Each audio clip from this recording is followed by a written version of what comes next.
Today we are here with Kristen Luce, who chairs the Trust and Estates Practice Group at Coughlin Gerhart, and we are going to talk about guardianships today. Yeah, I'm excited to be here. Awesome. So what exactly is a guardianship? So a guardianship it's a court process where someone gets appointed to act for an incapacitated person. And there are several different types of guardianships. Awesome. And what kinds of guardianships are there? All right, so there's, like I said, there are a couple here. The first type is one that you would do for someone under the age of 18. Sometimes you need to have someone appointed to help make personal decisions like their health care, where they go to school, where they reside, their custody.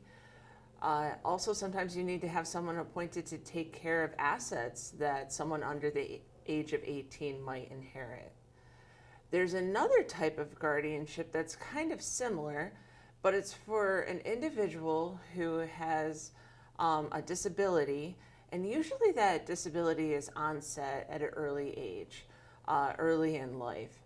So there's a prescribed type of guardianship for that set of circumstances. Lastly, there's another type of guardianship, and that is for individuals who are fully functioning adults, and then something happens, in life, some sort of health event or otherwise, in which they can no longer handle either their finances or their personal care.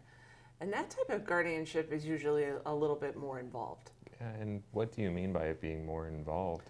So it's more involved in that there's a whole court process, and the petitioner, the person who is seeking to have the guardianship put in place, they have to prove a couple things. Number one, they have to prove that the person is incapacitated. And that can sometimes be tricky. Just because a person makes poor decisions, that doesn't necessarily mean that they're incapacitated. We all have the right to make poor decisions. The trick is the court is really looking to see whether a person recognizes whether an individual appreciates the nature and consequences of their decision making. And if they don't, then we probably have a situation of incapacity. Also, what else is tricky in these types of guardianships is you can't use someone's medical evidence against them. So it's not like you're bringing in their doctors to tell about, a particular medical situation. Alternatively, what you have to use is anecdotal evidence of people closest to the incapacitated person to prove that incapacity. So that's the first step. The second step is the court will tailor that guardianship so it's in the least restrictive means possible.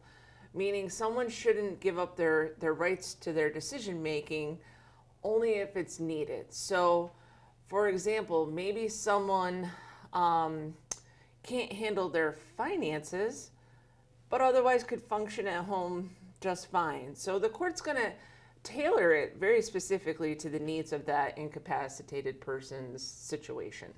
Okay, and Kristen, if someone had questions about a potential guardianship situation, what would you recommend? Yeah, I really would recommend that our listeners reach out to an attorney who specifically has experience with guardianships themselves. An attorney who understands,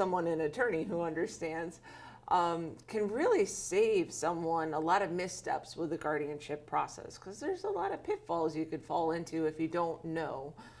At Coughlin Gerhart, we're always happy to sit down with clients and talk about the pros and cons of a guardianship, what to expect, and help guide our clients through that process as efficiently and easily as possible. Awesome. All right, well, thank you so much, Kristen. Thanks for having me.